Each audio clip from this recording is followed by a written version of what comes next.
Hello, and welcome to CareSmartz360 On Air. I'm Dennis Gill, Senior Sales Consultant at CareSmartz360.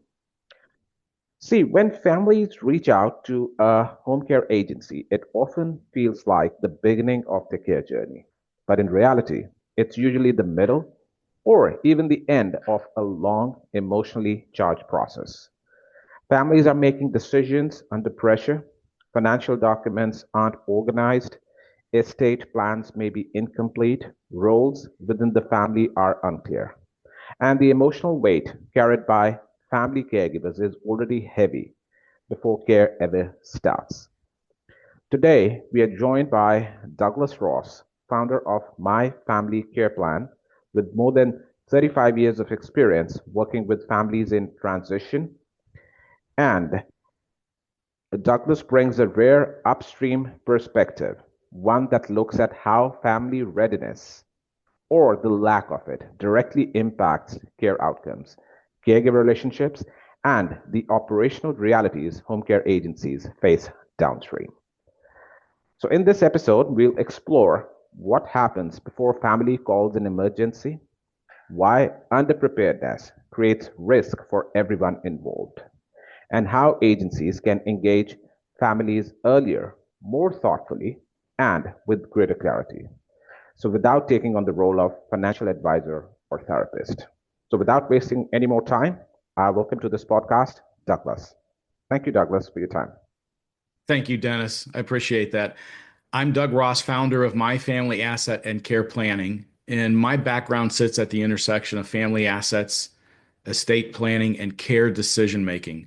Over the years, I've seen families repeatedly arrive at care and legal conversations and decisions too late, overwhelmed, unprepared, and making expensive decisions under stress.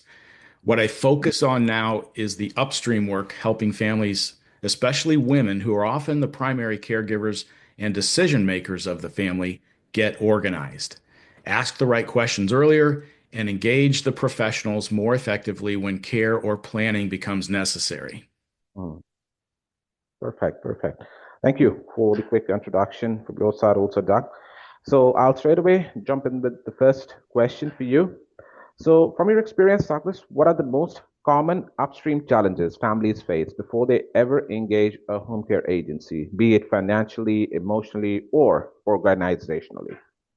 Yes, families arrive emotionally overloaded, Hmm. financially unorganized, and decision fatigued. The real problem families face today is that most families don't fail because they don't care. They fail because the system assumes they already know what questions to ask. What I see most often is not a lack of care, it's a lack of preparation. Emotionally, families are already exhausted or in crisis when they reach out. Yeah, Financially, key documents, authority, and funding clarity are often missing. And then finally, organizationally, there's usually no clear decision maker, no shared understanding among the siblings, no plan for what happens next. By the time home health care enters the or home care enters the picture, families are reacting, not choosing. okay. And how do those early gaps in preparedness tend to show up later for home care agencies, whether through disruptions, family conflict, caregiver strain, or even operational friction? Yes, the family's unpreparedness becomes the agency's operational problem. Uh-huh. Preparedness, it isn't just about money, it's emotional alignment, clarity of roles, and knowing who decides what. Before stress strips families of the best decision, the best judgment. Those early gaps don't disappear, they surface downstream. Agencies experience frequent care plan changes, family conflict, Mhm. inconsistent expectations, and caregiver burnout. Often the caregiver becomes the emotional container for unresolved family stress, which isn't fair or sustainable. And operationally, it creates friction like last minute changes, billing confusion, and strained communication, none of which are really about the quality of care itself.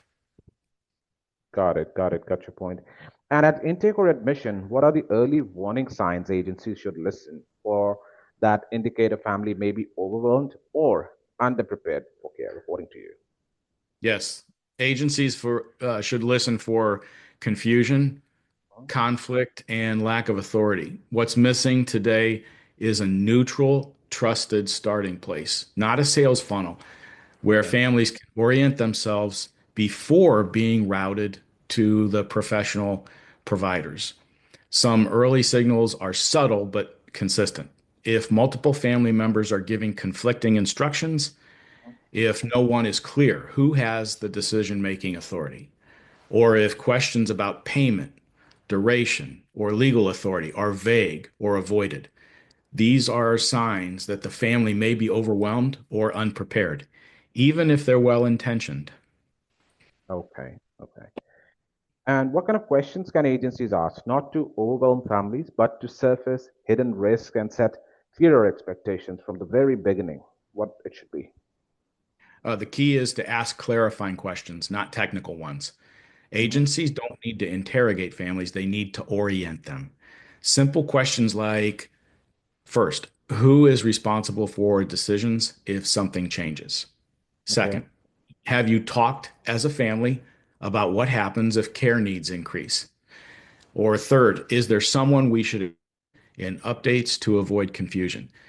These questions create alignment without adding pressure. Got it. Got it. And anything else, any other questions that you think the agency should add from their side? Or these are the basic things which the agencies can start with? I think communication is the starting point. So Communicate. anything that comes from that discussion, Uh-huh. shows trust and relationship and alignment. So you go from there and ask the more professional questions from that point forward. Okay. Got it. Got it. And next thing is about AI. So as AI and automation become more common in home care, so where do you see technology supporting family communication and planning? And where should agencies be especially careful to preserve trust and human connection? Yeah, this is a good one. AI supports clarity and coordination. Mhm. Humans carry and develop trust. The best use of AI in care isn't replacing people, it's removing unnecessary friction so humans can show up better. Where we have to be careful is using automation to rush the trust process. Okay. Families can feel when they're being processed instead of supported.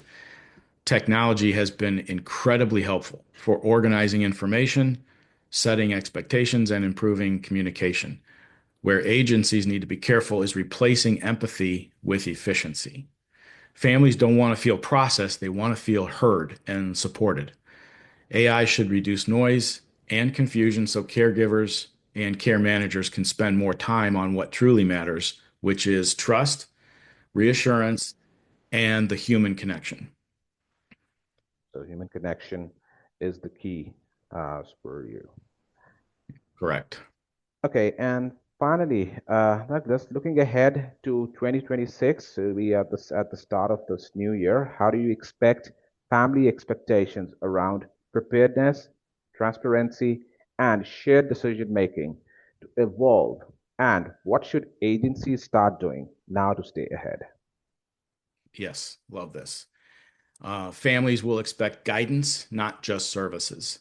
The Okay. agencies, the agencies that will win over the next few years Mhm. are the ones that help families think earlier, not just respond faster. Got it. Care crises don't start with care. They start with unanswered questions months or even years earlier. Families are becoming more informed and more stressed at the same time. By 2026, they'll expect transparency, preparedness, and shared decision making, not just care delivery. The agencies that succeed will be those who position themselves earlier in the journey, helping families prepare and act Mhm. as their partner, not just their provider. The agencies that do this now will stand out in a very crowded marketplace. Oh, great, great, great. Thank you. Thank you for your answers today, for discussing this very important topic with us. And Douglas, to sum up this complete topic, if you have to just say 2 to 3 lines to sum up this complete session, what would be from your side, your input regarding this? Well, a few things about AI where I'm seeing the real world examples being Mhm. used in this space. First example is intake and pre-assessment support. Mhm. It's one of the most practical uses of AI, helping families organize information before intake, Right. reducing repetition and emotional fatigue. It often families have to repeat the same story to multiple people, so AI is clearly helpful in to the professionals and family in that space, and also care team communication and follow-ups. We're seeing AI used to support care teams internally. Mhm.